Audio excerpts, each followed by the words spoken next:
Hello विद्यार्थियों, जो हमारा टॉपिक चल रहा था, आपका फर्स्ट लेसन चल रहा था, उसमें आगे हम देखते हैं।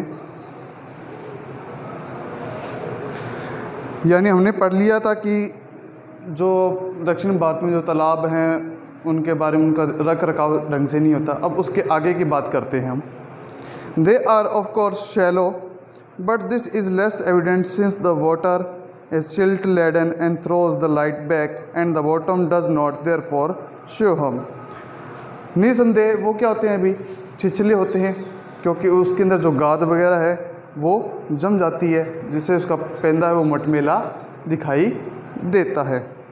ठीक है, बॉटम का मतलब होता है जो तला होता है उसका। ठीक है,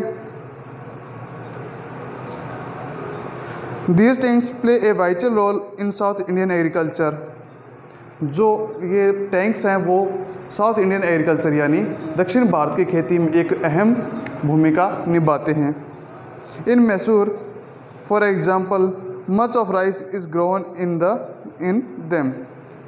उदाहरण के लिए मैसूर में देख लीजिए, सबसे ज़्यादा जो चावल है इन्हीं टैंक के पानी के द्वारा उगाया जाता है, जो धान है। Some of these tanks are surprisingly large and it is a beautiful sight to the sunrise or set over one of them। कुछ टैंक्स तो इतने बड़े बड़े हैं कि उन पर हमें सनराइज़ यानी सूर्योदय और सूर्यास्त देखने का जो एक मनमोहक दृश्य है वो देखने को मिलता है। Water in a landscape may be compared to the eyes in human face। It reflects the mood of our being bright and gay when the sun shines, turning to dark and gloomy way when the sky is overcast। तो एक भूप्रदेशीय यानी जो इनका दृश्य होता है वो जल की तुलना जो हमारे आंखों से की जा सकती है।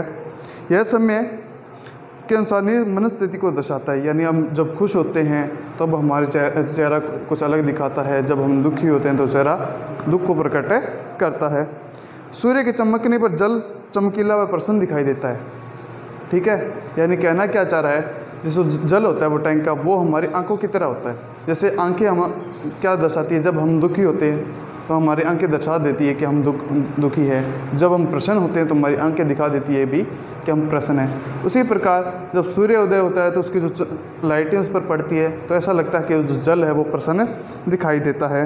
जब आकाश में मेघाच्छन्न हो, यानी क्या हो, मेघाच्छन्न हो यानी बादल वगैरह आ जाए तो यही जल धुंधला व उदास दिखाई देता है।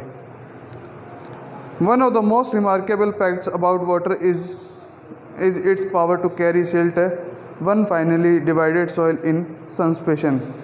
जल के एक विषय में सर्वाधिक उल्लेखनीय चीज़ है कि उसकी जो उसकी गाद या सूक्ष्म कणों वाली मिट्टी को घोल कर ले जाने की शक्ति।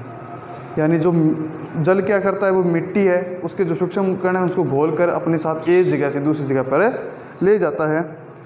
This is the origin of the characteristic colour of the water in rain fed tanks. वर्षा से जल से भरने वाले तालाबों के जल के विशिष्ट रंग का कारण यही होता है। ठीक है, मटमैला दिखाई देना, अलग प्रकार का दिखाई देना। जैसे मान लो कलर, जो मिट्टी है उसका जो कलर है, जैसे आपने देखा होगा ब्लैक सॉइल, रेड सॉइल, तो जो उसके कण होते हैं वो उसके अंदर घुल जाते हैं तो वो उसका रंग ही ऐसा बना देते हैं। The color varies with the nature of the earth in the catchment area and is most vivid immediately after fresh inflow following rain। ये जो जल है वो मिट्टी के रंग के अनुसार परिवर्तित होता रहता है और वर्षा के तुरंत बाद बहकर आए जल में यह रंग सर्वाधिक स्पष्ट होता है। ठीक है, क्योंकि जब वर्षा के कण पड़ते हैं तो मिट्टी थोड़ी सी और उखड़ती है। Swiftly flowing water can carry varyingly large and heavy particles। जो तेज़ जल, अगर धीरे धीरे जल बह रहा है वो तो छोटे कणों को लेके जाएगा क्योंकि उसके अंदर इतनी स्पीड नहीं होती कि वो बड़े कणों को ले जाए। लेकिन अगर स्पीड से पानी बह रहा है तो वो बड़े बड़े कणों को भी साथ में अपने साथ लेके चला जाएगा। The finest particles however remain floating with the liquid in spite of their greater density and are carried great distance. जो छोटे पार्टिकल्स होते हैं वो क्या होते हैं, इसकी वजह से तेज हवा के साथ बहुत ज़्यादा दूर चले जाते हैं। ठीक है बच्चों, आज के लिए अपना इतना रहेगा, बाकी का कल की क्लास में करेंगे।